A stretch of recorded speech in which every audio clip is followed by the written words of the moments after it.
Dans beaucoup d'écoles, les cours prennent fin à 13h30 ou 14h30 au lieu de 17h. Ces changements d'horaire font suite à la décision du gouvernement portant un réaménagement dans les horaires de travail de 7h30 à 16h30. Pour les élèves et leurs encadreurs, selon certains, l'objectif est de leur rendre le temps d'apprentissage moins exténuant en cette période de Ramadan cumulée à la forte chaleur. En réalité, pendant le mois de carême, même au-delà du mois de carême, avec la chaleur, les enfants sont très épuisés. Si on essaie de revoir un peu, de raccourcir maintenant l'heure, tout en tenant compte maintenant du volume horaire maintenant d'apprentissage, je pense que ça serait bien parce qu'à partir de midi déjà, les enfants sont épuisés, 14h. Bon, avec la chaleur aussi, bon, ça permet d'éviter certaines maladies aussi, comme la méningite aussi.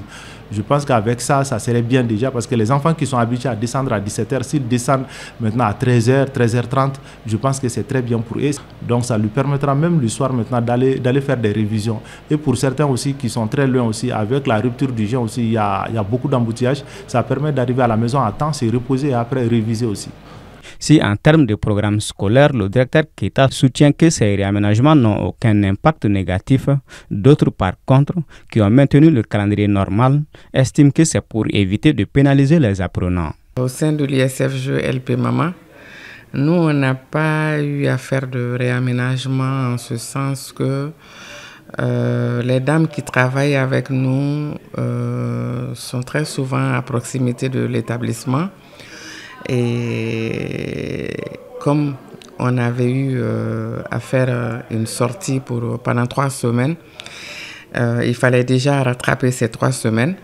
Et avec la coupure d'électricité qui est fréquente maintenant, les enfants ont du mal à apprendre les leçons.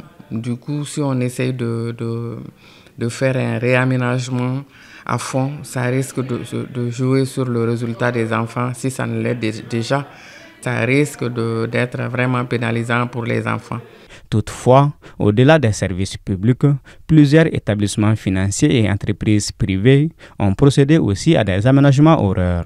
Mais dans le secteur informel, tout comme dans la grande majorité des organes de presse, il n'y a pas eu de changement au niveau des horaires de travail.